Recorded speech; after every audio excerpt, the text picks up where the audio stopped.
নমস্কার, শান্তন টিভির পর্দায় আপনাদের সকলকে স্বাগত। সাথে আছে আমি দীপান্বিতা। চোখ রাখবো বিস্তারিত সংবাদে।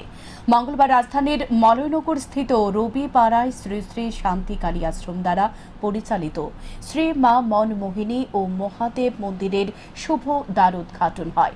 মন্দিরের উদ্বোধন করেন রাজ্যপাল ইন্দ্রসেনা রেড্ডি নাল্লু, পদ্মশ্রী স্বামী চিত্ত মহারাজ সহ অন্যান্যরা। রাজ্যপাল ইন্দ্রসেনা রেড্ডি নাল্লু বক্তব্য রেখে বলেন, শ্রী শ্রী শান্তি কালী আশ্রম দ্বারা পরিচালিত এটি শ্রী মা মনমোহিনী ও মহাদেবের ২৭তম মন্দির। এ মন্দির হিন্দু ধর্মকে আরও এগিয়ে নিয়ে যাওয়ার জন্য বড় ভূমিকা নেবে। সুতরাং আগামী দিন রাজ্যে এই মন্দিরের বড় ভূমিকা থাকবে। स्वामी जी बोल रहे थे कि ये 27th टेम्पल है। अब पूरे विश्व में हिंदू समाज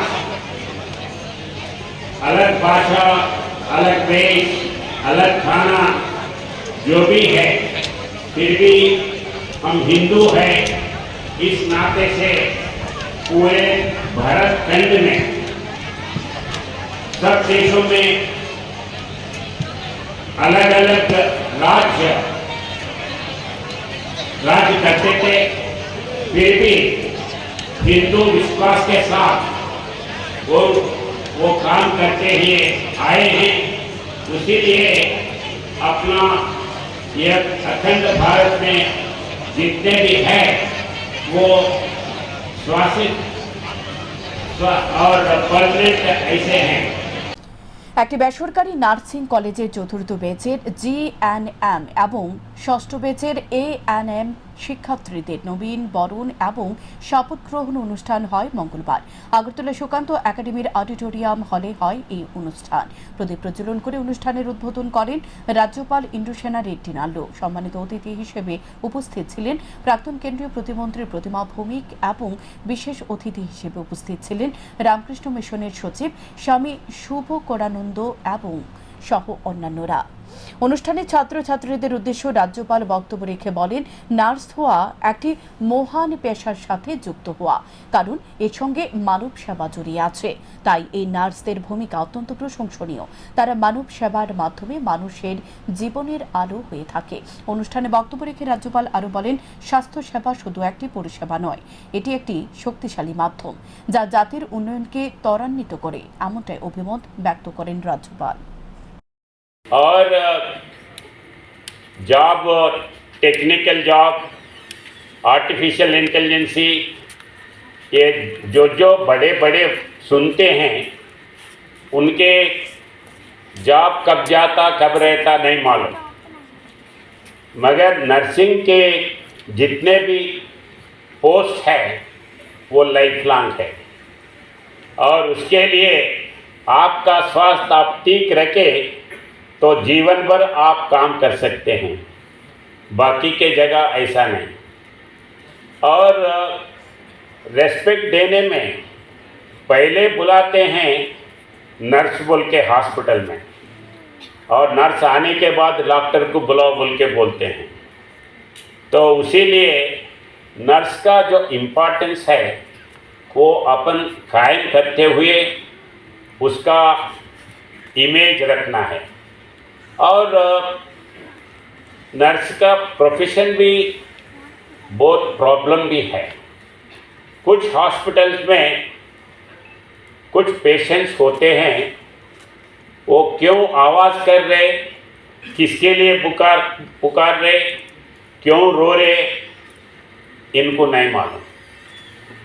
ইটভাটায় মহিলা শ্রমিক খুন ঘটনা মঙ্গলবার সাত সকালে খোয়াই থানাধীন লালটিলা গ্রামের এক ইটভাটায় মহিলা শ্রমিককে খুনের ঘটনায় আটক স্বামী এবং তার সতী।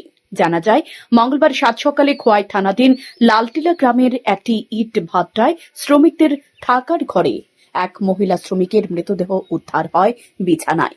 এ ঘটনায় তীব্র চাঞ্চল্য ছড়িয়ে পড়ে অন্যান্য শ্রমিকদের মধ্যে। ঘটনার খবর পেয়ে ছুটে যায় খোয়াই মহিলা থানার পুলিশ সহ মহকুমা পুলিশ আধিকারিক। পুলিশ জানিয়েছে, মৃত মহিলার নাম মঞ্জু মুন্ডা, তার বয়স ৩৭, বাড়ি ধলাবিল মুন্ডা বস্তিতে।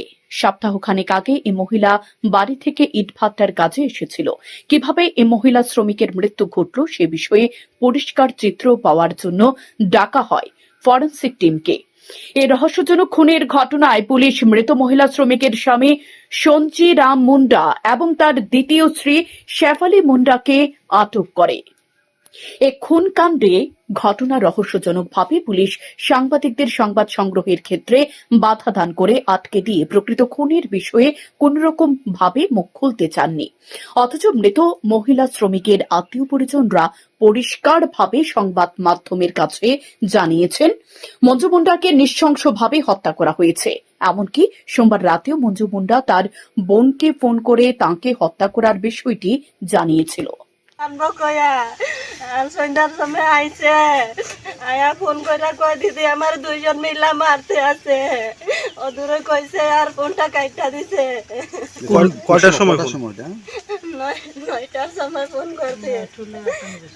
কারা কারা মারছে মনে? আমি তো জানি না, সামনে আসলাম না, আমি ঘরে আসলাম, ফোন করছি। এই সময় কইছে দিদি আমার দুইজন মিলা মারতে আছে। আরেকটা বউল হইছে, জামাই নিয়ে আরেকটা বউল হইছে, লই আইছে। তারপরে আমার কয় দিদি আমার দুইজন মিলা মারতে আছে। কয় বউ আর তার হাজবেন্ড মিল্লা। হ্যাঁ, ওই আরেকটা ছোট বউ আছে এটা। পরে ফোন কাইটা দিছে লগে লগে। পরে কতর আগে আমি ফোন করছি, এই সময় কয় ঘুমাইছে কয়া। তো আমিও কইছি ঘুমাইছিলে থাকুক, কিছু হইতো না, এখন থাকুক, এখন মনে ইয়ে হয়েছে না। কয়া হের পুলা ডরায়, হের পুলারে কয়া তোমার পুলা কালকে যাইব, এই কথাও কইছি। পরে ফোনটা কাইটা দিছে এই সময়। আর পরে সকালে 4টার কত জানি বাজে এই সময় হবে ফোন করে কয় ঘুমাইছে, উঠে না। পরে আরেকটু পরে ফোন করছি আমি। পরে ওই ফোন করছে কয় হে তো নাই, কয়া দিছে আমার বোনটা কালকে গিয়ে আইছে আর কেমনে রাত্রে আমার বোনটা মরব। এ ঘটনায় পুলিশের ভূমিকা নিয়ে গোটা লালটিলা এলাকা জুড়ে ব্যাপক ক্ষোভ তৈরি হয় জনমনে। শান্তন টিভি।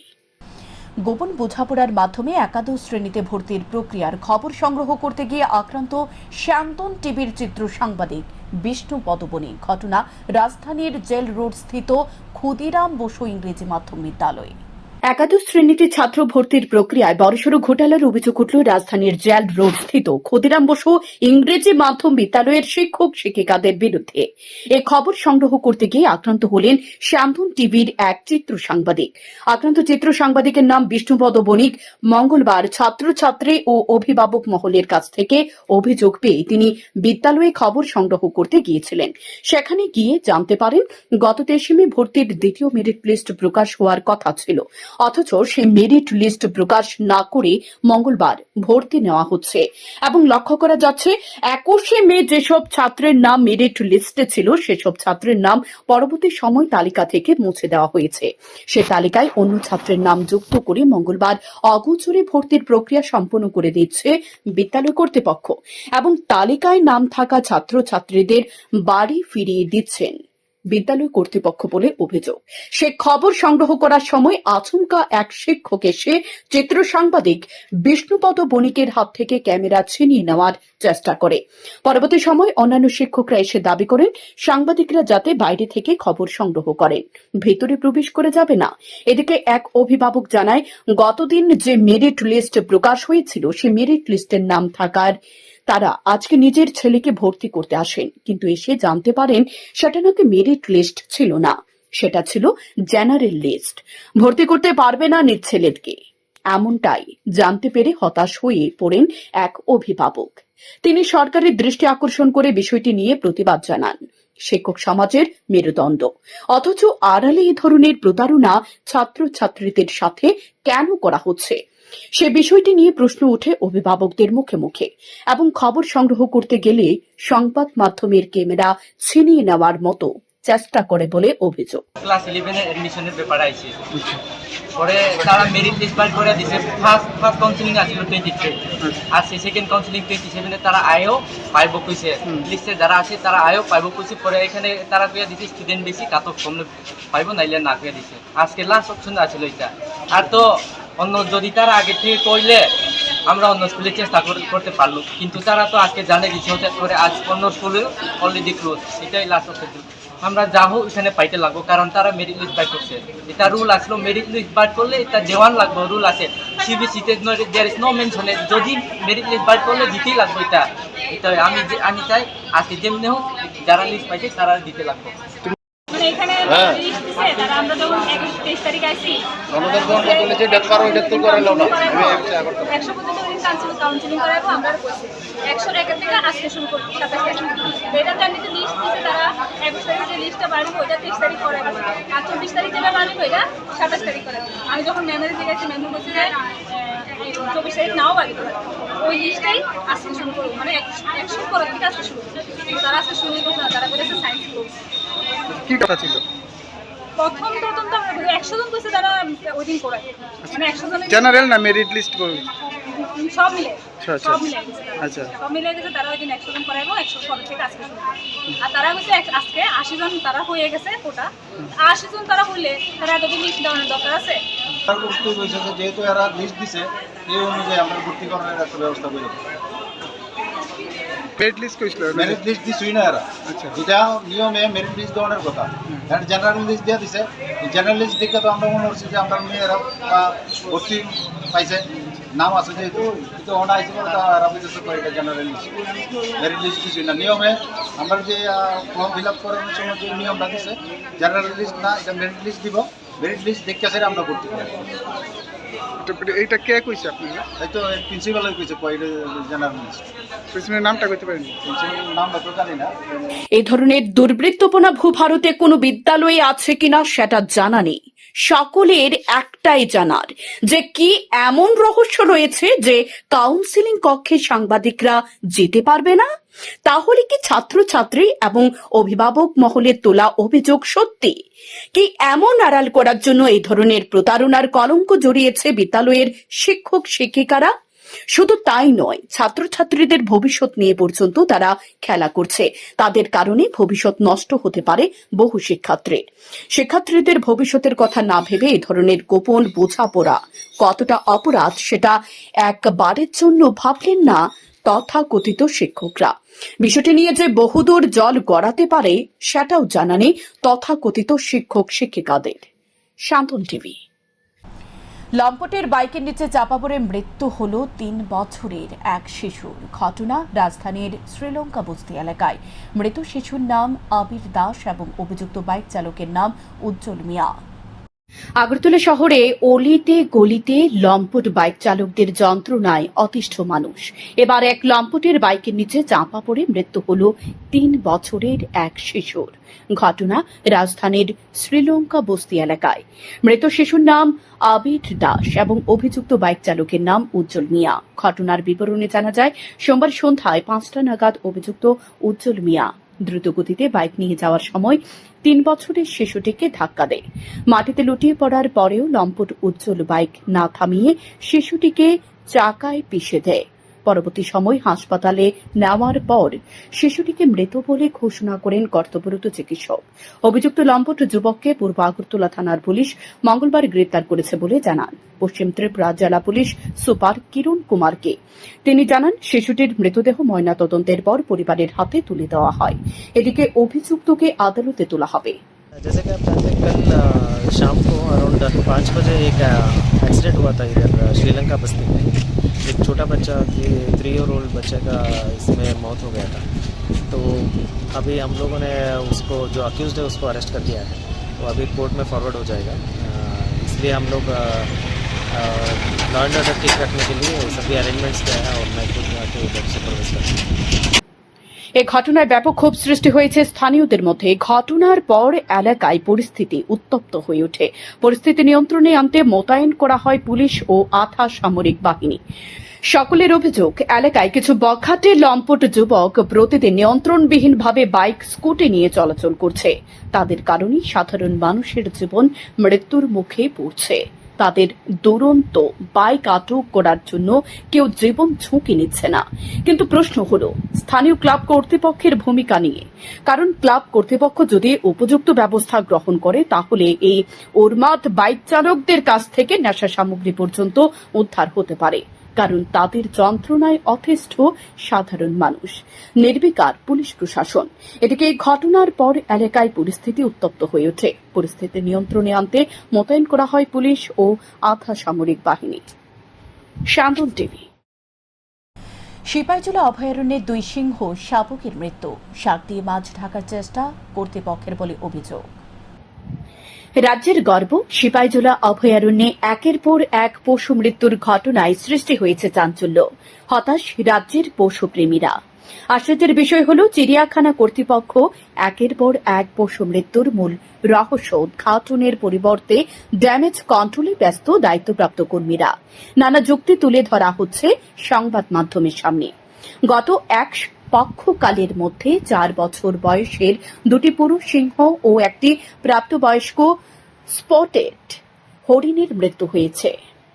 সূত্রের খবর অনুযায়ী চিড়িয়াখানায় খাদ্য সরবরাহকারী বরাদপ্রাপ্ত ঠিকাদার চিড়িয়াখানা কর্তৃপক্ষ ও স্থানীয় নেতৃত্বদের ম্যানেজ করে বছরের পর বছর অতি নিম্নমানের খাবার সরবরাহ করে চলেছে, যার খেসারত দিচ্ছে অবুঝ প্রাণীরা। অভিযোগ, বাঘ সিংহকে প্রতিদিন 60 থেকে 70 কেজি তাজা মাংস দেওয়ার পরিবর্তে রুগ্ন, অসুস্থ ও মৃত্যু পথযাত্রী অসুস্থ প্রাণীদের নিম্নমানের মাংস সরবরাহ করছে। এতে প্রাণীরা সুস্থ থাকার পরিবর্তে অসুস্থ হয়ে মৃত্যুর কোলে ঢলে পড়েছে বলে অভিযোগ। অন্যদিকে একের পর এক সিংহ ও হরিণের মৃত্যুর কারণ সম্পর্কে জানতে চাইলে সিপাহীজলা চিড়িয়াখানার দায়িত্বপ্রাপ্ত চিকিৎসক ডক্টর কেশব দেবনাথ জানায়, সিংহের মৃত্যুগুলিও চিড়িয়াখানা কর্তৃপক্ষের কাছে প্রত্যাশিত ছিল। চিকিৎসা বিজ্ঞানের নিয়ম অনুযায়ী যেকোনো পশুর পিতামাতা যদি সম্পর্কে আপন ভাই বোন হয়ে থাকে, তাহলে তাদের গর্ভ থেকে জন্ম নেওয়া যেকোনো পশুর মধ্যে জেনেটিক্যাল ডিসঅর্ডারের সম্ভাবনা অনেক বেশি থাকে। গত 15 মে ও 25 মে চিকিৎসকদের সমস্ত চেষ্টা ব্যর্থ করে মৃত্যুর কোলে ঢলে পড়া 4 বছর বয়সী মিরো ও চিরো। তাদের পিতামাতা ছিল এক্সচেঞ্জ প্রোগ্রামের অন্তর্গত। গত বছর ফেব্রুয়ারি মাসে পশ্চিমবঙ্গের নর্থ বেঙ্গল সাফারিতে পাঠানো রামসীতা। তারা দুজনেই ছিল সম্পর্কে ভাই বোন। 4 বছর আগে রামসীতা মিরো ও চিরুর সাথে আরো 2 সিংহ শাবকের জন্ম দিয়েছিল, কিন্তু ওই 2টি শিশু শাবক জন্মের পরে মৃত্যুবরণ করে।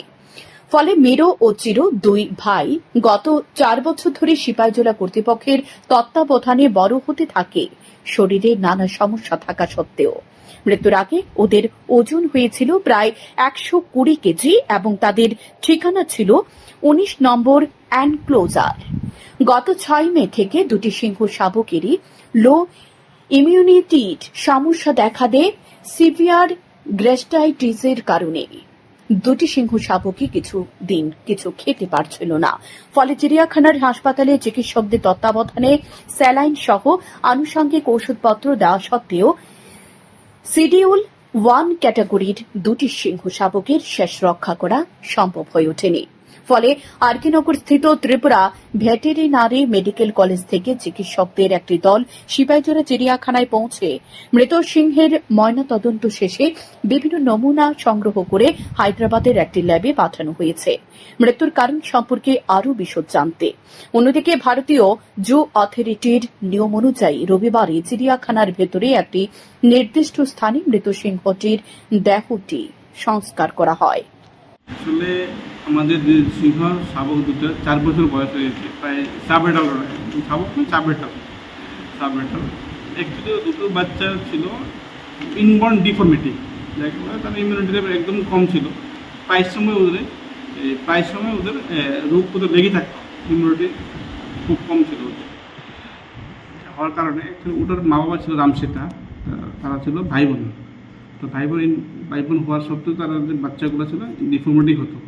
তো ওরা 104টা জন্ম নিয়েছিল, 2টো বাচ্চাই আমরা হ্যান্ড রাইডিং করেছি। হ্যান্ড রাইডিং করে 2টো ওদের নাম ছিল চিরমেরো।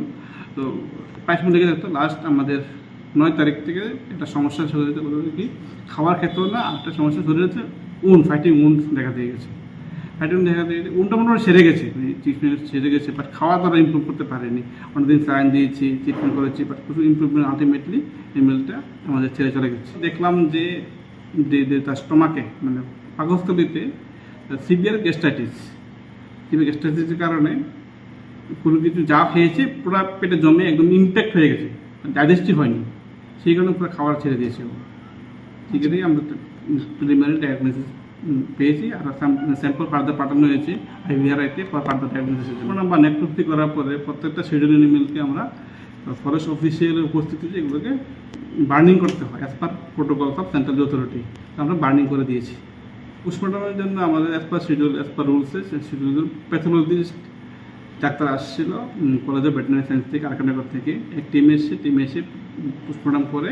তবে চিকিৎসকরা মৃত্যুর কারণ সম্পর্কে চিকিৎসা বিজ্ঞানের নানা দিক তুলে ধরলেও চিড়িয়াখানায় বছরের পর বছর অত্যন্ত নিম্নমানের খাবার সরবরাহ করার ফলে চিড়িয়াখানার পশুরা দিনের পর দিন দুর্বল ও অসুস্থ হয়ে পড়ছে বলে অভিযোগ। শান্তন টিভি। 2025-26 শিক্ষাবর্ষ থেকে সমগ্র ভর্তি প্রক্রিয়া পোর্টালের মাধ্যমে অনলাইনে পরিচালিত হবে।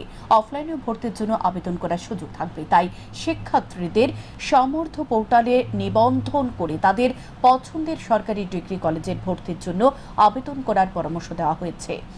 মঙ্গলবার সচিবালয়ে এক সাংবাদিক সম্মেলন করে একথা জানান উচ্চশিক্ষা দপ্তরের সচিব রেবেল হেমেন্দ্র কুমার। 2025-26 শিক্ষাবর্ষ থেকে সমগ্র ভর্তি প্রক্রিয়া পোর্টালের মাধ্যমে অনলাইনে পরিচালিত হবে। অফলাইনেও ভর্তির জন্য আবেদন করার সুযোগ থাকবে, তাই শিক্ষার্থীদের সামর্থ্য পোর্টালে নিবন্ধন করে তাদের পছন্দের সরকারি ডিগ্রি কলেজে ভর্তির জন্য আবেদন করার পরামর্শ দেওয়া হচ্ছে। মঙ্গলবার সচিবালয়ে এক সাংবাদিক সম্মেলনে করে এই কথা জানান উচ্চশিক্ষা দপ্তরের সচিব রেবেল হেমেন্দ্র কুমার। তিনি বলেন, কলেজ এবং বিষয় নির্বাচনের সময় সর্বোচ্চ সতর্কতা অবলম্বন করতে হবে ছাত্রছাত্রীদের। শিক্ষার্থীদের নির্বাচন কঠোরভাবে বিষয়ভিত্তিক মেধা তালিকার ভিত্তিতে করা হবে। সংশ্লিষ্ট কলেজের ভর্তি রাজ্যের সংরক্ষণ নীতি অনুসরণ করে কলেজ কর্তৃক মেধা তালিকা প্রস্তুত করা হবে। যদি কোনো শিক্ষার্থী আবেদনকৃত কলেজে ভর্তি হতে ব্যর্থ হয়, তাহলে তাকে যেসব কলেজে শূন্যপদ থাকবে সেখানে আবেদন করার জন্য সুযোগ দেওয়া হবে। এ সংক্রান্ত বিজ্ঞপ্তি যথাসময়ে প্রকাশিত হবে। তিনি আরও বলেন, ফর্ম নিবন্ধনের সময় ইমেইল আইডি এবং মোবাইল নম্বর, আবেদনপত্রের ফরম্যাট অনুসারে ব্যক্তিগত গঠন, আধার এবং আধার তালিকাভুক্ত নম্বর, মাধ্যমিক পরীক্ষায় গণিতের নম্বর, উচ্চ মাধ্যমিক পরীক্ষায় নেওয়া বিভিন্ন বিষয়ের নম্বর, ছবি এবং অন্যান্য প্রাসঙ্গিক তথ্য যথাযথভাবে পূরণ করার ক্ষেত্রে সর্বোচ্চ সতর্কতা অবলম্বন করা উচিত, যাতে নিবন্ধন সঠিকভাবে সম্পন্ন হয়। ভবিষ্যতের জন্য লগ ইন শংসাপত্রগুলো নোট করে রাখা যেতে পারে। প্রার্থীদেরকে সমর্থ পোর্টালে অনলাইন করা আবেদনপত্রের একটি প্রিন্ট নেওয়ার পরামর্শ দেওয়া হচ্ছে। মেজর ও মাইনর কোর্সে স্নাতকোত্তরের জন্য আগ্রহী শিক্ষার্থীদের মেধা তালিকা তৈরি করা হবে লোডস পার্সেন্টেজের ভিত্তিতে। প্রথম শ্রেণী থেকে 21 শ্রেণী পর্যন্ত সেরা বিষয়গুলিতে প্রাপ্ত নম্বরের ট্রান্সের উপর গণনা করা হবে। যদি সমস্যা হয় তাহলে সংশ্লিষ্ট এলাকার কমন সার্ভিসের সিইউএনসির সহযোগিতা নিতে পারবে। कॉलेजेस हैं, इवन बीएड कॉलेजेस भी हैं, तो सभी को हम लोग कोशिश करते हैं कि मल्टी डिसिप्लिनरी इंस्टीट्यूशन में उसको डेवलप करें। तो इसी को देखते हुए हमारे यहाँ पे एक तो सिटी कुमारघाट है और एक आईएससी कुंजबन में हमारे यहाँ पे बीएड कॉलेजेस करते हैं और डीएलएड कोर्सेज भी सीटीएम से। तो इन दोनों कॉलेजेस को भी हम लोग रेगुलर कॉलेज में कन्वर्ट करने वाले हैं। So this is very big development की हम लोग अभी से एफर्ट ले रहे हैं कि जितने भी सारे कॉलेजेस हैं उसमें बाद में बिकॉज रेगुलर बीएड कोर्सेज नहीं रहेंगे, वो आईटेप कोर्सेज चलेंगे। तो इसी के लिए हम लोगों के पास टाइम है, 2030 तक करना है, बट हम लोग थोड़ा एडवांस में प्रिपरेशन ले रहे हैं ताकि हम लोगों को बाकी दिक्कत नहीं आए और स्विचिंग ओवर करना थोड़ा ईजी हमारे लिए हो। तो इन दोनों कॉलेजेस के लिए मैं आपको बताना चाहूंगा कि जितने भी सारे रेगुलर इनके सब्जेक्ट्स रहे हैं, जहाँ पर इनकी फैकल्टी ज्यादा मजबूत है, वही सब्जेक्ट हम लोग इन कॉलेजेस में रखने वाले हैं। जैसे कि आपका कुंजबन में जो आईएससी है वहाँ पर मेजर सब्जेक्ट इंग्लिश रखा है हमने, और सिटी कुमारघाट है वहाँ पर एजुकेशन एंड पॉलिटिकल साइंस रखा है, और बाकी जो माइनर सब्जेक्ट है, माइनर सब्जेक्ट भी यहाँ पर हम लोग रख रहे हैं। इसके बारे में सभी लोगों को मैं जानकारी देना चाहूँगा कि हर साल हमारे जितने भी सारे गवर्नमेंट डिग्री कॉलेजेस में एडमिशन होते हैं और हर साल ये प्रोसेस ऑफलाइन प्रोसेस होता है। इस बार हम लोग एडमिशन प्रोसेस को ऑफलाइन से ऑनलाइन हम लोगों ने स्टार्ट किया है और इसके लिए एक सेपरेट पोर्टल समर्थ पोर्टल है।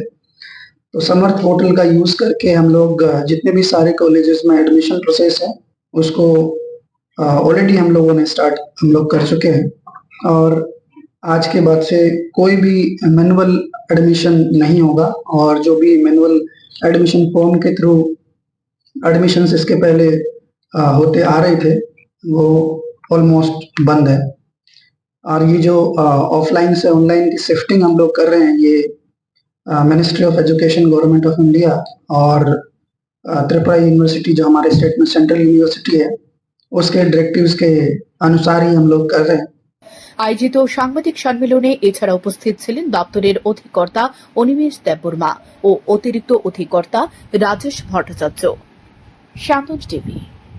মঙ্গলবার ত্রিপুরা জয়েন্ট এন্ট্রান্সের ফলাফল প্রকাশিত হয়। এদিন শিক্ষা ভবনে ত্রিপুরা জয়েন্ট এন্ট্রান্স বোর্ডের অফিসে সাংবাদিক সম্মেলন করে এ বিষয়ে জানান ত্রিপুরা জয়েন্ট এন্ট্রান্স বোর্ডের চেয়ারম্যান শুভজিৎ পাল। গ্রুপে প্রথম স্থান দখল করেছে দীপজয় দাস, রোল নাম্বার 0137, সে JNB north Tripura student. Second place দখল করেছে ত্রিশূলপা দাস, রোল নাম্বার 2667, হিন্দি স্কুলের স্টুডেন্ট। এন্ড থার্ড প্লেসে আছে অর্ণব নাথ, রোল নাম্বার হলো 0298, সে জেএনবি খেরেঞ্জুরির স্টুডেন্ট। এই হলো পিসিএম গ্রুপ। এন্ড পিসিবি গ্রুপের জন্য প্রথম স্থানে আছে অনন্যা দেবনাথ, শ্রীকৃষ্ণ মিশনের স্কুলের স্টুডেন্ট। সেকেন্ড পজিশনে আছে সত্যদীপ পাল, শিশু বিহার স্কুলের স্টুডেন্ট। এন্ড থার্ড পজিশনে আছে দেবপ্রসাদ সাহা, সেও শ্রীকৃষ্ণ মিশন স্কুলের স্টুডেন্ট। এই হলো প্রথম তিনটা প্লেস। আর রেজাল্ট ডিটেইলস তো আমরা 4টার পর থেকে সবার জন্য উন্মুক্ত হয়ে যাবে, স্টুডেন্ট লগ ইন করে ডিটেইলসটা দেখতে পারবে। 12 জন শিক্ষককে ডেকে টিউশনি না করার মুচলেকা দিলেন বিলুনিয়া বিদ্যালয় পরিদর্শক। ঘটনা দক্ষিণ ত্রিপুরা জেলায় 12 জন শিক্ষককে ডেকে এনে টিউশনি না করার মুচলেকা দিলেন বিলুনিয়া বিদ্যালয় পরিদর্শক। তবে শিক্ষকদের দাবি তারা টিউশনি করেন না। বিলুনিয়া মহকুমা জুড়ে ঝাঁকিয়ে বসেছে সরকারি শিক্ষকদের টিউশনি বাণিজ্য। উদাসীন বিদ্যালয় শিক্ষা দপ্তরের আধিকারিকরা। সরকারি শিক্ষকরা প্রাইভেট টিউশন করছে কিনা তা খতিয়ে দেখার জন্য জেলা ও মহকুমা স্তরে শিক্ষা দপ্তরের আধিকারিকদের নিয়ে কমিটি গঠন করা হলেও কোনো হেলদোল নেই, যার ফলে সরকারি শিক্ষকরা বিদ্যালয়ে ঠিকভাবে পঠন পাঠন না দিয়ে বাড়িতে অথবা ইনস্টিটিউট খুলে বসেছে বিদ্যা ব্যবসার জন্য। এমনকি স্কুলে গিয়ে কোনো মতে রেজিস্ট্রার খাতায় স্বাক্ষর করে স্কুল থেকে বেরিয়ে বিদ্যা ব্যবসায় নিজেকে নিয়োজিত রাখার জন্য বলে অভিযোগ উঠে এসেছে একাংশ সরকারি শিক্ষকদের বিরুদ্ধে।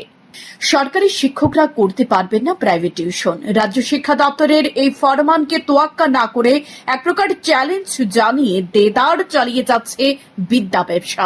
সবকিছু জেনে শুনে জেলা বিদ্যালয় শিক্ষা দপ্তরের আধিকারিকদের হেলদোল না থাকায় অবশেষে সোচ্চার হল বিলুনিয়া মহকুমা রাজনগর ব্লক এলাকার লোকজন সহ বেকার গৃহ শিক্ষকরা।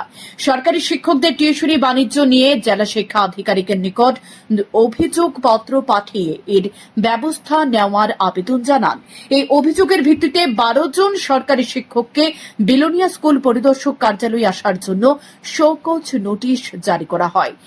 সে মূলে মঙ্গলবার দুপুরে 12 জনের মধ্যে 11 জন শিক্ষকরা স্কুল পরিদর্শক কার্যালয়ে এসে মুচলেকা জমা দেন যে তারা প্রাইভেট টিউশন করেন না। রাজনগর ব্লকের সোনাপুর দ্বাদশ শ্রেণী বিদ্যালয়, বড়পাথরে দ্বাদশ শ্রেণী বিদ্যালয়, হরিপুর এসবি স্কুল, মনপাথর মাধ্যমিক বিদ্যালয়, অজগর রহমানপুর উচ্চতর মাধ্যমিক বিদ্যালয়, নাসিরনগর উচ্চতর মাধ্যমিক বিদ্যালয়, বাগানবাড়ি উচ্চতর মাধ্যমিক বিদ্যালয় স্কুলের একাংশ শিক্ষকের বিরুদ্ধে বিদ্যা ব্যবসার অভিযোগ উঠছে। সংবাদ মাধ্যমের প্রতিনিধিরা এই সংবাদ ভিত্তিতে স্কুল পরিদর্শক কার্যালয়ে গিয়ে স্কুল পরিদর্শকের সাথে সাক্ষাৎ করে বিষয়টি নিয়ে জানতে চাইলে তিনিও স্বীকার করেছেন কিছু কিছু সরকারি শিক্ষকরা প্রাইভেট টিউশন করে যাচ্ছে। এ নিয়ে কমিটি তদন্ত করবে। এদিকে যে সকল সরকারি শিক্ষকদের বিরুদ্ধে টিউশন বাণিজ্যের অভিযোগ উঠছে সে শিক্ষকরা জানান তারা কোনো টিউশন করেন না। তবে তারাও স্বীকার করেছে এখনো অনেক সরকারি শিক্ষক প্রাইভেট টিউশনই করছেন। আচ্ছা, মূলত রাজ্য সরকার, আমরা তো সবাই জানি রাজ্য শিক্ষা দপ্তর সরকারি শিক্ষকরা টিউশন করতে হতো, এটা নিষেধাজ্ঞা আছে, কে করতে হতো। হ্যাঁ, সরকারি সরকারি যে সমস্ত শিক্ষকরা আছে এটা আপনার প্রাইভেট টিউশন করতে হতো, এটা পুরো নিষেধাজ্ঞা আছে। কিন্তু তা সত্ত্বেও কিছু কিছু শিক্ষক বিভিন্ন কানে টিউশনই করে, অনেক কানে করে, বিভিন্ন রাউন্ড সব কানে করে। কিন্তু যখন অভিযোগ আইছে, এমন টোটাল 12 জনের অভিযোগ আছে, 12 নাকি স্যার, কিন্তু এর মধ্যে একজন আমরা ডিস্ট্রিক্ট সিপাহী জেলা ডিস্ট্রিক্ট। কারণ আমরা 12 জনকে টাকাইছি, তারপরে আইসিতে আমরা খুঁজছি, হেডমাস্টার আমরা খুঁজছি যে এখানে আসার জন্য আজকে আইসি। এখানে আমরা চেয়ারম্যান আছে স্যার জীবন দাস, ওইটি স্যার আছে, স্যারের নেতৃত্বে আমরা কমিটি আছে, সাব ডিভিশনাল কমিটি আছে, এই তদন্ত করো। এখন ধরো টিউশনি অনেকেই করে দিন, তুমিও জানো, আমি না, সবাই জানো। এখন অভিযোগ যখন হয় তখন আমরা এটা যাই, আমরা তারা 12 জন টাকায় আনছি, টাকায় আমরা বুঝি সরকারি যে নির্দেশে গেছে যে এটা সরকারি নির্দেশ, তোমরা টিউশন করতে তুমি টিউশন করে যেতে। এখন 12 জন হতেছে তারা আমরা দুটো অভিযোগ হয়েছে, তো আমরা আমরা রিটেন দিচ্ছি সরকারের কাছে, যে রিটেন দেওয়া যারা টিউশন করি, এটা বাধ্যতামূলক। আমরা কমিটির সিদ্ধান্ত নিয়েছি যে তোমরা আমাদের রিটেন দাও, সবার ফোন নাম্বার লাগছে, আমরা পরবর্তী সময় আমরা এটা সরজমিনে তদন্ত করব। যে একজন শিক্ষক এজন্য অনুপস্থিত ছিলেন তিনি সিপাহীজলা জেলার এক বিদ্যালয়ের শিক্ষক। এই 12 জন শিক্ষকের বিরুদ্ধে দপ্তরের কাছে সমস্ত তথ্য প্রমাণ রয়েছে বলে জানা যায়। Salmon TV. মঙ্গলবার দুপুরে নতুন বাজার রেগুলেটরি মার্কেটে নবনির্মিত দ্বিতল বিশিষ্ট মার্কেট শেডের শুভ উদ্বোধন করেন কৃষিমন্ত্রী রতনলাল নাথ। সে সাথে আরও একটি মার্কেট শেড নির্মাণের ভিত্তিপ্রস্তর স্থাপন করা হয়।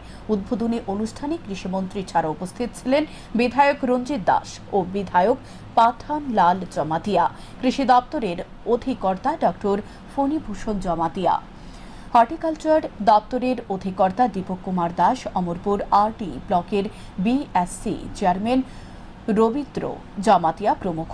অনুষ্ঠানে বক্তব্য রাখতে গিয়ে কৃষিমন্ত্রী রতনলাল নাথ বলেন, সবকা সাথ সবকা বিকাশের মন্ত্র নিয়ে বর্তমান সরকার কাজ করছে, যে কারণে গোটা রাজ্যের পাশাপাশি নতুন বাজারেও অনেক পরিবর্তন হয়ে গেছে। তিনি আরো বলেন, এই সরকার কৃষকদের সম্মান দিতে জানে, তাই কৃষকদের উৎপাদিত ফসল বাজারজাত করার লক্ষ্যে রাজ্যের বিভিন্ন এলাকায় নতুন নতুন মার্কেট শেড গড়ে তোলা হচ্ছে। পাশাপাশি তিনি সকলকে কৃষিকাজে এগিয়ে আসার জন্য আহ্বান জানান। শিক্ষিত যুবকদের বেকারত্বের জীবন না কাটিয়ে কৃষিকাজে এগিয়ে আসতে আহ্বান জানান তিনি। এদিকে নবনির্বাচিত দ্বিতল বিশিষ্ট মার্কেটের শেডটি নির্মাণে 2,36,00,000 টাকা ব্যয় করা হয়েছে এবং শিলান্যাস করা আর কটি মার্কেট শেডের জন্য 2,20,00,000 টাকা বরাদ্দ করা হয়েছে বলে জানা যায়। নতুন মার্কেট শেড নির্মাণের ক্ষেত্রে গুণগত মান যাতে বজায় থাকে তার জন্য দপ্তরের বাস্তুকারকে কার্যকরী ভূমিকা গ্রহণ করার জন্য মন্ত্রী নির্দেশ দেন। এই জন্য কৃষকদের সম্মান করে বেঁচে প্রধানমন্ত্রী সবচেয়ে বেশি বর্তমান প্রধানমন্ত্রী কৃষকদের সম্মান দিয়েছে। কোন দেশের এই দেশের কোন প্রধানমন্ত্রী তাদের শ্রদ্ধা জানিয়ে দিচ্ছে, কোন দিন গুরুত্ব দেয়। কৃষকের ছেলে কৃষক হতে চায় না গেলে, ডাক্তার ছেলে ডাক্তার হতে চায় গেলে, শিক্ষকের ছেলে শিক্ষক হতে চায় কেন, উকিলের ছেলে উকিল হতে চায় কেন, ইঞ্জিনিয়ার ছেলে ইঞ্জিনিয়ার হতে চায় কেন? কারণ কৃষকদের সেভাবে গুরুত্ব দেয়নি। আর কে দেশের প্রধানমন্ত্রী আপনাদের গ্রাজুয়েট এমএসসি বিএসসি কৃষিকাজ করছে। রবিবার গোমতী জেলা শাসক দ্বারা চরম অপমানিত হয়েছেন তিপ্রামথার সুপ্রিমো প্রদ্যুৎ কিশোর দেববর্মন। এক প্রকার ভাবে হতাশ হয়ে 48 ঘন্টার মাথায় মঙ্গলবার রাজ্যের মুখ্য সচিব জে.কে. সিনহার সঙ্গে দেখা করতে গেলেন তিপ্রামথার একটি প্রতিনিধি দল। রবিবার গোমতী জেলা শাসক দ্বারা চরম অপমানিত হয়েছেন তিপ্রামথার সুপ্রিমো প্রদ্যুৎ কিশোর দেববর্মন। তারপর এখন পর্যন্ত জেলা শাসকের বিরুদ্ধে সরকার দ্বারা কোনো ব্যবস্থাই গ্রহণ করতে পারলেন না তিপ্রামথা। তাই এক প্রকার ভাবে হতাশ হয়ে 48 ঘন্টার মাথায় মঙ্গলবার রাজ্যের মুখ্য সচিব জে.কে. সিনহার সঙ্গে দেখা করতে গেলেন তিপ্রামথার একটি প্রতিনিধি দল। উনার সঙ্গে দেখা করে গোমতী জেলার জেলাশাসক তরিৎ কান্তি চাকমার ব্যবহার নিয়ে নালিশ ঠুকলেন। প্রতিনিধি দলে ছিলেন রাজ্যের প্রতিমন্ত্রী বিশ্বকিতু দেববর্মা, টিটিএডিসির মুখ্য কার্যনির্বাহী সদস্য পূর্ণচন্দ্র জমাতিয়া সহ দলের বিধায়ক ও এমডিসিরা। মহাকরণে মুখ্য সচিবের কার্যালয়ে গিয়ে গোমতী জেলার জেলাশাসকের বিরুদ্ধে ডেপুটেশন প্রদান করেন তারা। পরে সংবাদ মাধ্যমের মুখোমুখি হয়ে প্রতিমন্ত্রী বৃষকেত এবং টিটিএডিসির সিইএম পূর্ণচন্দ্র জমাতিয়া জানান, গত রবিবার রাতে পিঁপড়ামোথা দলের প্রতিষ্ঠাতা প্রদ্যুৎ কিশোর দেববর্মন গোমতী জেলার বিভিন্ন সমস্যা নিয়ে জেলার জেলাশাসক তরিৎকান্তি চাকমার সঙ্গে সাক্ষাৎ করতে জেলাশাসকের সরকারি বাসভবনে গিয়েছিলেন, কিন্তু বাসভবনে মহারাজা প্রদ্যুৎ কিশোর দেববর্মনকে প্রবেশ করতে দেওয়া হয়নি। বাসভবনের সামনে কর্তব্যরত পুলিশ কর্মী জানিয়ে দিয়েছেন যে জেলাশাসক বলেছে যদি কোনো সাক্ষাৎ করতে হয় তাহলে সরকারি অফিসে আসার জন্য, সরকারি আবাসনে কোনো সাক্ষাৎ করা যাবে না। বাধ্য হয়ে প্রদ্যুৎ জেলাশাসকের সাক্ষাৎ না পেয়ে ফিরে আসেন আগরতলায়। এদিন মহাকরণে মুখ্য সচিবের কাছে ডেপুটেশন জানানো হয়েছে। পূর্ণচন্দ্র জমাতিয়া আরও জানান, মুখ্য সচিব আশ্বস্ত করেছেন কিভাবে জেলাশাসকের বিরুদ্ধে ব্যবস্থা নেওয়া যায় সেটা তিনি দেখবেন।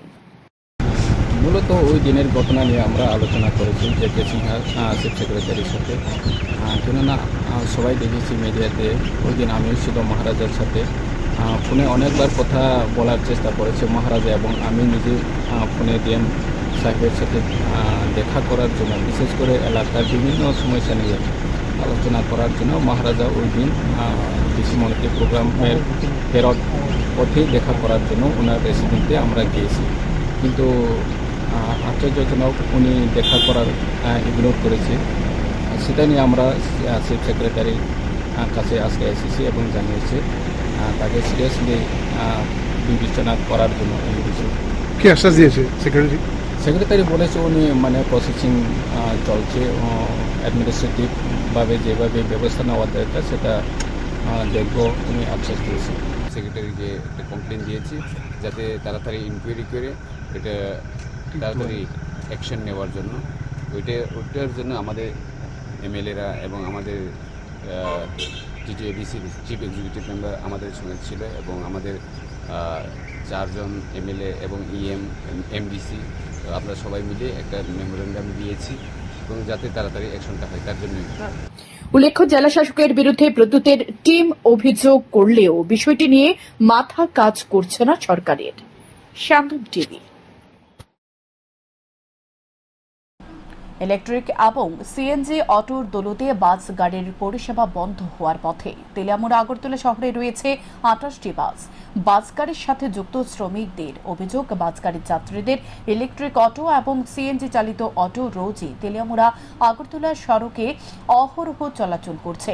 এতে ক্ষতির সম্মুখীন বাস পরিষেবা। এই সমস্যা সমাধানের দাবিতে সোমবার সকাল থেকে তেলিয়ামুড়া আগরতলা ভায়া আগরতলা তেলিয়ামুড়া সড়কে বাস পরিষেবা বন্ধ রয়েছে। এর ফলে গত 2 দিন ধরে তেলিয়ামুড়ায় সাধারণ যাত্রীরা দুর্ভোগ পোহাতে হচ্ছে। তেলিয়ামুড়ার বিভিন্ন স্ট্যান্ড এলাকাগুলিতে সকাল থেকে গাড়ির অপেক্ষায় যাত্রীদের ভিড় লক্ষ্য করা যাচ্ছে। এদিকে পরিবহন শ্রমিকদের দাবি প্রতি সমর্থন জানিয়ে ম্যাক্স গাড়ির চালকরাও অনির্দিষ্টকালের জন্য বন্ধের সমর্থন জানিয়েছে। মঙ্গলবার সকাল থেকে বিভিন্ন স্ট্যান্ডে দেখা গেছে বাস এবং ম্যাক্সের চালকরা অটো গাড়ি থামিয়ে যাত্রীদের গাড়ি থেকে নামিয়ে নিচ্ছে। এই ঘটনাগুলিকে কেন্দ্র করে তেলিয়ামুড়া এখন সাধারণ মানুষের মধ্যে ব্যাপক ক্ষোভ দেখা দিয়েছে। এদিকে সাধারণ মানুষের যাতায়াতে অসুবিধার সম্মুখীন হচ্ছে, অথচ এখনো পর্যন্ত সমস্যা নিরসনে প্রশাসনকে এগিয়ে আসতে দেখা যাচ্ছে না। বিভিন্ন স্ট্যান্ডে অনেক অসুস্থ রোগী চিকিৎসার জন্য আগরতলা যেতে না পেরে বাড়িতে ফিরে যেতে বাধ্য হয়।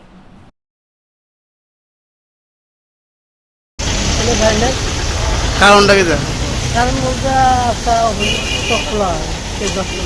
গাড়ি কি নাই কি লেগে শ্রমিকরা তো পোষায় না, অফিস খোলা, রাস্তাঘাটও খোলা, সব খোলা আছে, কিন্তু শ্রমিকরা পোষায় না। তারা যে দিনের শেষে 100-150 করে দিন খালি তো যায় বাড়িতে, মালিকরা যদি তারা কিনে দিব তারাই কিনে নেবে। তারা পোষায় না। অটো আর এই টমটম, এই প্রাইভেট গাড়িগুলি তার ব্যবসা নষ্ট করছে। এর মধ্যে দেখা যাচ্ছে আজকেও দেখলাম যে অটো আগরতলার থেকে যাচ্ছে প্যাসেঞ্জার নিয়ে, এবং আপনারাও আটকেছে এবং শাসক দলেরও এরা ধোয়াই দিয়ে যাচ্ছে। এই ব্যাপারে কি দেখবেন? এই ব্যাপারে হলে তারা তো নেতৃত্বরা দোয়া দিতেছে যার দোয়া দিতে চাইনি দুইজন আছে বেটি একটু যে কোনো লোকাল একটু পরিচিত আছে তখন মন্ত্রী লই এমএলএ লই বাউতাবাজি করতেছে দীর্ঘদিন ধরে আমরা সবাই প্রিয় গাড়িটি অটো প্রাইভেট কিছু প্যাসেঞ্জার গাড়ি আছে এগুলো ইকো তারা প্যাসেঞ্জার নিয়ে আমরা অনেকদিন ধরে কর্তৃপক্ষের কাছে আবেদন করছি তারা সারা শব্দে এই পরিষেবা কখন কিন্তু আর হইতেছে না শেষ পর্যন্ত বাধ্য হয়ে কালকে সকাল থেকে আমরা অনির্দিষ্টকালে গাড়ি বন্ধ রাখছি আমরা পাশাপাশি তেলে মধ্যে আগুনের মাধ্যমে আমরা শ্রমিকরা বন্ধ রাখছি সিন্ডিকেট বা কর্মকর্তারা কইছে না আমরা শ্রমিকরা আমরা বলছে না ব্যবসা করেছি না লেগে আমরা বন্ধ রেখে দিচ্ছি কি কমু নাগা পয়েন্ট তো আছে হয় বাড়ি হ্যাঁ তারা তো চেকিং করে না ঠিকভাবে এখন তো দূর আগে আমরা 2টা গাড়ি নিয়ে আমরা 3টা গাড়ি পিছিয়ে দাওয়া করছিলাম ওই জায়গায় গেছি পরে পুলিশও গেছি তারা দেখেন তারা পুলিশ বাসি ফুটে গাড়ি ছেড়ে দিচ্ছে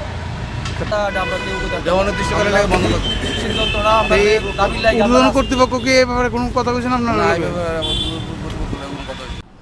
Amarpur agri development research cum training সেন্টারের উদ্বোধন করেন মন্ত্রী রতনলাল নাথ। ইন্টারনেট সহ কম্পিউটার প্রজেক্টের মাধ্যমে অত্যাধুনিক কৃষি প্রযুক্তি জ্ঞান কৃষকদের কাছে পৌঁছে দেওয়ার ব্যবস্থাপনা, ভিডিও কনফারেন্স এর ব্যবস্থা সহ তথ্য প্রযুক্তি সমস্ত সুবিধা রয়েছে। এতে করে কৃষি নির্ভর অমরপুরবাসী তাদের জমির উর্বরতা বৃদ্ধি এবং অধিক ফলনের বিষয়ে প্রয়োজনীয় জ্ঞান অর্জন করতে পারবেন। এই কেন্দ্রটি এলাকার কৃষিজ উন্নতি দারুণভাবে প্রতিফলিত হবে। উপস্থিত ছিলেন অমরপুরের বিধায়ক রঞ্জিত দাস সহ অন্যান্যরা। যদি কোনোদিন ধরেন আজকে থেকে 30 বছর পরে রেশনের চাল বন্ধ করে দিল, কি খাবেন আপনি? আপনাদের 77,251 জন লোক আছেন, আপনাদের প্রতি বছর 2বার খান 3বার খান মিলে 16,051 মেট্রিক টন চাল লাগবে। মঙ্গলবার 31 আরকেপুর ব্লক কংগ্রেসের উদ্যোগে উদয়পুর পৌরসভার সিইও নিকট 12 দফা দাবি সমর্থনে ডেপুটেশন দেওয়া হয়। ডেপুটেশনের আগে একটি মিছিল উদয়পুর জেলা কংগ্রেস ভবন থেকে বের হয়ে উদয়পুর পৌরসভার সামনে এসে মিলিত হয়। সেখান থেকে 31 আরকেপুর ব্লক কংগ্রেস সভাপতি রঞ্জিত দেবনাথের নেতৃত্বে 5 জনের একটি প্রতিনিধি দল সিইওর সাথে মিলিত হয়। প্রতিনিধি দলে ছিলেন প্রদেশ কংগ্রেস ওবিসি ডিপার্টমেন্টের রাজ্য সহ সভাপতি প্রহ্লাদ ঘোষ, ব্লক কংগ্রেস সাধারণ সম্পাদক প্রশান্ত সিনহা। সিইও প্রতিনিধি দলের বক্তব্য শুনে সহমত পোষণ করেন এবং প্রয়োজনীয় ব্যবস্থা নেওয়ার আশ্বাস দেন বলে জানান কংগ্রেস নেতৃত্ব। যদি কোনোদিন ধরেন আজকে থেকে 30 বছর পরে রেশনের চাল বন্ধ করে দিল, কি খাবেন আপনি? আপনাদের 77,251 জন লোক আছেন, আপনাদের প্রতি বছর 2বার খান 3বার খান মিলে 16,051 মেট্রিক টন চাল লাগবে। খোয়াই মহকুমার মধ্য সিঙ্গিছড়া গ্রাম পঞ্চায়েতের তাঁতিপাড়া এলাকায় পানীয় জলের মারাত্মক সংকট চলছে। মধ্য সিঙ্গিছড়ায় তাঁতিপাড়া সহ অন্যান্য এলাকায় পানীয় জলের ট্যাপ রয়েছে জল জীবন মিশনের। জলের ট্যাপ এই এলাকায় 2-3টা হয়েছে বসানো। এখন পর্যন্ত জলের ট্যাপে 1 ফোঁটা জল আসেনি। গ্রীষ্মের খরতাপে দগ্ধ চারিদিক। আর ঠিক এ সময় তীব্র পানীয় জলের সংকটে ভুগছে আম জনতা বলে অভিযোগ। না জল পাই না আমরা। এখন জল খাবার জল করতে নেন? ওই তো এখানে একটা ওভারফ্লো আছে, আরেকজনের কল, এটাও অল্প অল্প জল পড়ে, এখানটা আমরা না খাই। এটা বদ্ধ হয়ে গেলে আমরা জলই নেই খাওয়ানো। পঞ্চায়েতে জানাইছেন? পঞ্চায়েতে তো জানানি কি, তা প্রধানরা জানাইছে। সেদিন আমরা এখানে একটা মন কি বাত একটা প্রোগ্রাম হয়েছিল, যে আমরা জানাইছি জলের সুবিধা একটু করে দেন। তারা তো কইছে ওখানে তো আমরা কইছে একটা টিপ কল দেন, টিপ কলের আয় না পঞ্চায়েত, ওভারফ্লো আয় না, সাপ্লাই দিব। সাপ্লাই তো 2 দিন পরে পরে রাস্তা হয়ে যান, সাপ্লাই তুইলা ফালাই রাখা দিছে, সাপ্লাইও নাই, জলও নাই। তখন আমরা কি তার জল না খাইয়া মনে এই জলের সুবিধার লাগে হয়তো আমরা ঘর দুয়ারও বানাইতাম পারি না, সরকার তো ঘর দিল, জল নাই দেখা। মোহনপুরের বোয়ালিয়া এলাকায় এক মহিলাকে ছুরি দেখিয়ে মোবাইল ফোন ছিনতাই কাণ্ডের ঘটনাকে সোমবার 2 অভিযুক্তকে গ্রেপ্তার করেছে সিধাই থানার পুলিশ। অভিযুক্তরা হলেন খাসরাং দেববর্মা এবং মিহির দেববর্মা। পুলিশ ওই মহিলা সহ মোহনপুরের অপর আরেকটি স্থানীয় আরেকজনের কাছ থেকে ছিনতাই করে নিয়ে যাওয়া মোট 2 মোবাইল ফোন ধৃতকে কাছ থেকে উদ্ধার করতে সক্ষম হয়েছে। ছিনতাই ব্যবহৃত একটি বাইকও উদ্ধার করা হয়েছে বলে জানায় পুলিশ। পুলিশ ঘটনার সম্পর্কে জানায় 24শে মে বোয়ালিয়াতে রাস্তায় ছিনতাইয়ের ঘটনাটি সংঘটিত হবার পর মহিলার তরফে সিদাই থানাতে অভিযোগ করা হলে পুলিশ তদন্ত শুরু করে। তদন্তে পুলিশ এই ছিনতাইকারীদের চিহ্নিত করে সোমবার সন্ধ্যা রাতে তাদের নিজ নিজ বাড়ি থেকে গ্রেপ্তার করে নিয়ে আসেন। তারা দুজনে হাজামারা সুবল সিং বালুরবন্দ এলাকা এবং অপরজনের ভারত চৌধুরী ভিলেজের। তাদের দুজনের মঙ্গলবার আদালতে প্রেরণ করা হয় বলে জানায় সিধাই থানার পুলিশ। আমাদের কাছে আজকে একটা কমপ্লেন আসে যে গত 24 তারিখ দুপুর 11টা 11:30 থেকে প্রায় একজন অনিতা গোপ নামে একজন বোয়ালিয়ার একজন ভদ্র মহিলা যখন রাস্তা দিয়ে পাশ হয়ে একটা নিজের কাজে যাচ্ছিল, তখন পিছন দিক থেকে একটা NS বাইক 400 করে দুজন যুবক তারা পিছু ধাওয়া করে এবং একটা ছুরি দেখিয়ে ওনার কাছ থেকে ওনার মোবাইলটা মঙ্গলবার সকালে শিক্ষা ভবনের সামনে জমায়েত হয়ে মুখ্যমন্ত্রীর উদ্দেশ্যে STGT পরীক্ষার্থীরা দ্রুত নিয়োগ প্রক্রিয়া সম্পন্ন করার জন্য দাবি জানায়। সংবাদ মাধ্যমের মুখোমুখি হয়ে এক পরীক্ষার্থী জানায় 2022 সালের পর এখন পর্যন্ত তাদের অপেক্ষায় করতে হচ্ছে, তাদের চূড়ান্ত ফলাফল প্রকাশ করা হচ্ছে না। বহুবার TRBTর কাছে দাবি জানানো হলেও এখন পর্যন্ত তাদের নিয়োগ প্রক্রিয়া সম্পন্ন করা হচ্ছে না। অবিলম্বে ফলাফল প্রকাশ করে তাদের 1619 জনকে নিয়োগ করার জন্য দাবি জানান পরীক্ষার্থীরা। ইতিমধ্যে বহুবার দপ্তরের কড়া নেড়েছে, অথচ তাদের দাবি এখন পর্যন্ত পূরণ হচ্ছে না। তাই পুনরায় আন্দোলনে সামিল হয়ে সরকারের দৃষ্টি আকর্ষণ করে দাবি উত্থাপন করেছেন বলে জানান। আজকে আমরা যে এখানে উপস্থিত হয়েছি, আমাদের ডাকে সাড়া দিয়ে এই শিক্ষা দপ্তরের আধিকারিকরা উপযুক্ত জায়গায় আমাদের এই সমস্যাগুলি নিয়ে কথাবার্তা বলে অতি শীঘ্রই সমাধানের পথ খুঁজে STGT 2022-এ যে আমরা এক্সামটা দিয়েছিলাম তার রেজাল্টটা যাতে অতি সত্বর প্রকাশ করে, তার দাবিতে আজকে আমরা এখানে উপস্থিত হয়েছি। আমরা একটু পরেই আমাদের মেমোরেন্ডাম আমরা ওনাদের কাছে জমা দেব, দেখি ওনাদের ভাবনা চিন্তা কি আমাদেরকে নিয়ে। এতটুকু বলার ছিল, যেহেতু আমাদের ভ্যাকেন্ট পোস্ট আছে, আমরা চাইছি অতি সত্বর রেজাল্টটা প্রকাশ করে অতি সত্বর যাতে আমাদেরকে নিয়োগ করা হয় এবং যা ভ্যাকেন্ট পোস্ট আছে CM স্যার অধিবেশনে আমাদের ভ্যাকেন্ট পোস্ট যা উল্লেখ করেছে ওই ভ্যাকেন্ট পোস্টগুলি 1389 প্লাস। ভারতের ছাত্র ফেডারেশনের 21তম ত্রিপুরা রাজ্য সম্মেলন উপলক্ষে মঙ্গলবার এক রক্তদান শিবিরের আয়োজন করা হয়।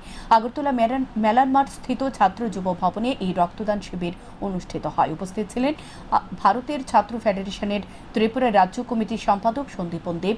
তিনি বলেন 30 এবং 31শে মে ভারতের ছাত্র ফেডারেশনের 21তম রাজ্য সম্মেলনকে সামনে রেখে আজকের এক রক্তদান শিবিরের আয়োজন করা হয়েছে। কারণ রাজ্যে বিভিন্ন হাসপাতালগুলির মধ্যে রক্ত সংকট রয়েছে। এ পরিস্থিতিতে দাঁড়িয়ে রক্তদানের মতো উদ্যোগ অত্যন্ত গুরুত্বপূর্ণ বলে মনে করে রক্তদান শিবিরের আয়োজন করা হয়েছে। তিনি বলেন কৈলাসহরে হবে এই রাজ্য সম্মেলন। এই সম্মেলনে রাজ্যের রাজনৈতিক পরিবেশ এবং শিক্ষার পরিবেশ নিয়ে আলোচনা হবে। বিশেষ করে রাজ্যের বিদ্যালয়ে এবং মহাবিদ্যালয়ে SFI এর সংগঠনকে আরও মজবুত করার জন্য আসন্ন সম্মেলন অত্যন্ত প্রাসঙ্গিক বলে জানান তিনি। আজকে আমরা ভারতের ছাত্র ফেডারেশনের 21তম ত্রিপুরা রাজ্য সম্মেলন উপলক্ষে ছাত্র যুব ভবনে রক্তদান শিবির অনুষ্ঠিত করছি। আমাদের সংগঠন তার 21তম রাজ্য সম্মেলন আগামী 30 এবং 31 মে কৈলাসহরে অনুষ্ঠিত করবে। এই সম্মেলনের মধ্য দিয়ে আমরা আমাদের সংগঠনকে আরও ব্যক্ত করার জন্য এবং বর্তমান সময়ে শিক্ষাক্ষেত্রে সামগ্রিকভাবে আমাদের দেশ এবং রাজ্যের রাজনৈতিক পরিস্থিতি নিয়ে আলোচনা করব। আমাদের সংগঠনকে আরও প্রধান করার প্রশ্নে আমরা কিভাবে ভূমিকা পালন করতে পারি, কিভাবে স্কুলে কলেজে বিশ্ববিদ্যালয়ের ক্যাম্পাসে নতুনভাবে সংগঠনকে ছড়িয়ে দিতে পারি, তার জন্য পরিকল্পনা নেওয়া হবে। এই সম্মেলনের বার্তা দিয়েই আমরা প্রতিনিয়তই রক্তদান করে চলছি। আমাদের কমরেডরা বিভিন্ন হাসপাতালে রক্ত দিতে হচ্ছে, তার মধ্যেও আমরা মনে করেছি যে এই রক্তদান শিবির আমাদের সংগঠনের রাজ্য সম্মেলন উপলক্ষে করা। সোমবার এক সাংবাদিক সম্মেলনে মিলিত হয় শান্তির বাজারের ঠিকাদার শুভ্রজিৎ পাটওয়ারি ও প্রশান্ত মিত্র। মঙ্গলবার এই ঘটনার তীব্র নিন্দা জানিয়ে শান্তির বাজারে এক সাংবাদিক সম্মেলনে মিলিত হয় শান্তির বাজারের গণা কয়েক ব্যক্তি। তাদের দাবি, বর্তমান সময়ে শান্তির বাজারে সকলে শান্তিপূর্ণভাবে বসবাস করছে।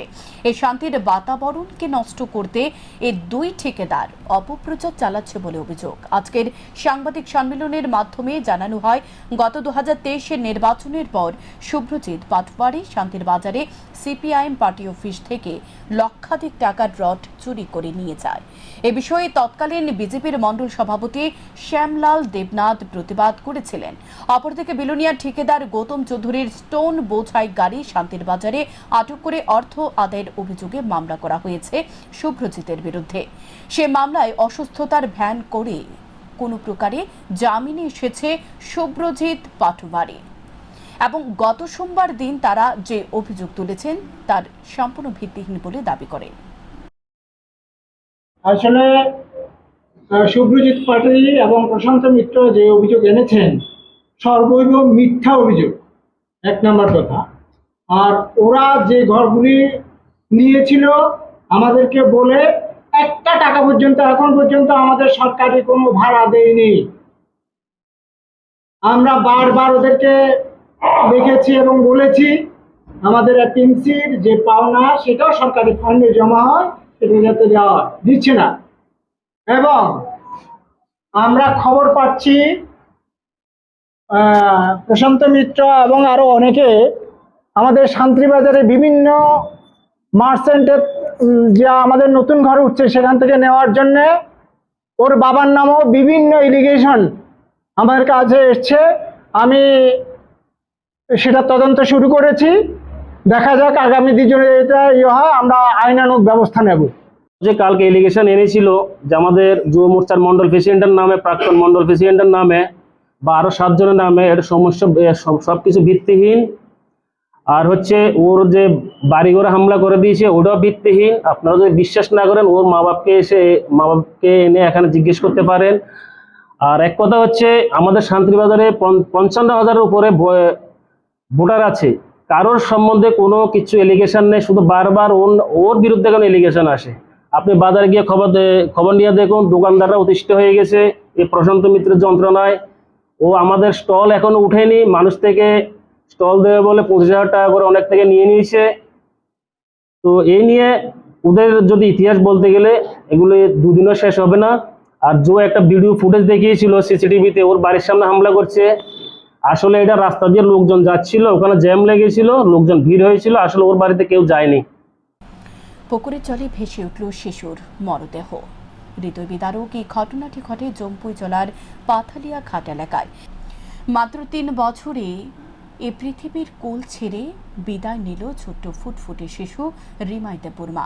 বাবা প্রদীপ দেববর্মা এবং মা শিবানী দেববর্মার একমাত্র সন্তান রিমাই। মঙ্গলবার সকালে মা বাবা তাকে ঠাকুমার কাছে বাড়িতে রেখে বনে বাঁশকুড়ুল সংগ্রহ করতে চলে যায়।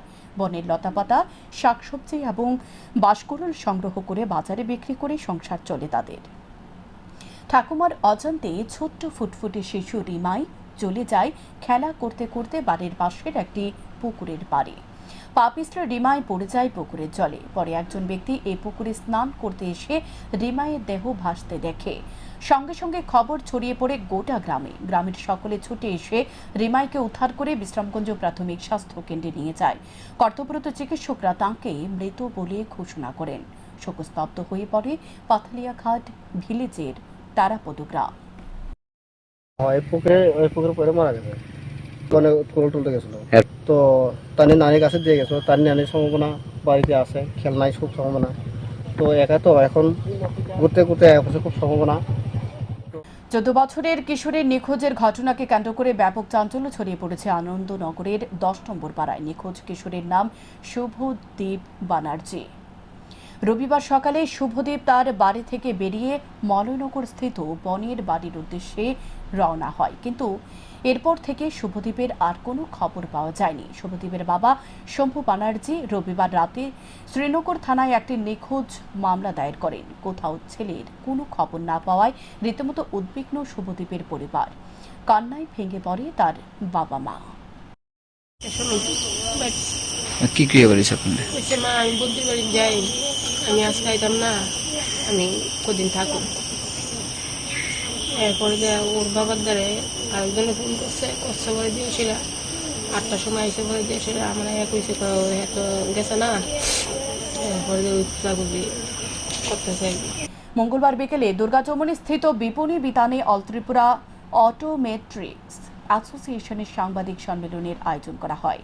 দিন কয়েক আগে রাজ্য সরকারের স্বাস্থ্য দপ্তর রাজ্যের জনগণের চক্ষু চিকিৎসার উন্নতির জন্য রাজ্যে 19টি অপটোমেট্রিক্স এবং জাতীয় স্বাস্থ্য মিশন 20টি অফথালমিক অ্যাসিস্ট্যান্ট পদে নিয়োগের জন্য বিজ্ঞপ্তি জারি করেছে। এর ফলে রাজ্যে চক্ষু চিকিৎসার অভূতপূর্ব উন্নতি হবে এবং প্রত্যন্ত এলাকার জনগণ আধুনিক চক্ষু চিকিৎসা পরিষেবা পাবেন। এ কারণে অ্যাসোসিয়েশনের পক্ষ থেকে এদিন ধন্যবাদ জানানো হয় রাজ্য সরকারকে।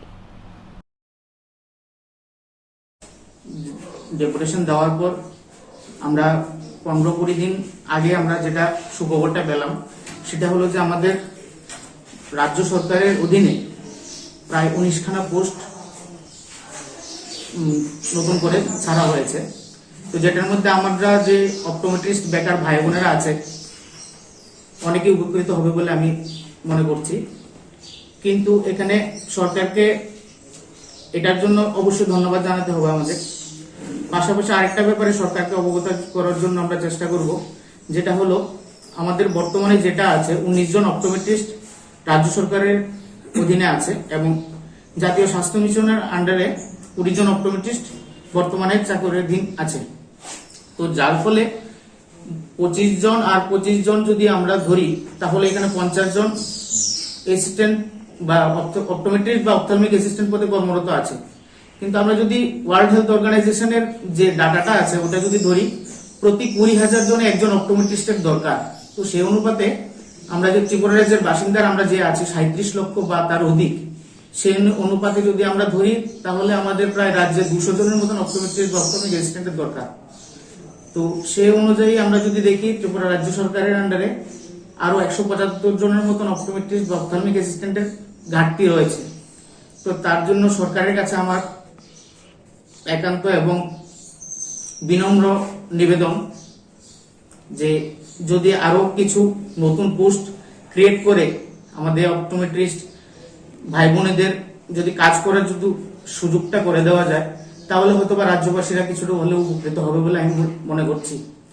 আর আমরা অল ত্রিপুরা অপটোমেট্রিস্ট অ্যাসোসিয়েশনের পক্ষ থেকে ব্রাউন সুগার কাণ্ডে অভিযুক্ত বদরুল হকের 10 বছরের সশ্রম কারাদণ্ড দিল উত্তর জেলা ও দায়রা আদালত। 2020 সালের 17 সেপ্টেম্বর চুরাইবাড়ি থানার পুলিশ 2টি বাক্সে 12 গ্রাম করে মোট 24 গ্রাম ব্রাউন সুগার সহ গ্রেপ্তার করেছিল বদরুল হককে। সেই ঘটনার মোট 10 জনের সাক্ষ্য বাক্য গ্রহণ করে আদালত। দীর্ঘ সওয়াল জবাবের পর মঙ্গলবার উত্তর জেলা ও দায়রা আদালতের বিচারপতি অংশুমান দেববর্মা বদরুল হককে 10 বছরের সশ্রম কারাদণ্ডে দণ্ডিত করে। ধর্মনগর নট্রাপুর আজকে আমাদের স্পেশাল জাজ Anshuman Debbarma special NDPS case number 3 of 2021 এই কেসে বদরুল হক যার বাড়ি বাংলাটিলা কানাইবাজার থানা পাতারখান্দি তাকে গত 17/9/2020 ইংরেজি তারিখে চুরাইবাড়ি থানা একটা সিক্রেট ইনফরমেশনের বেসিসে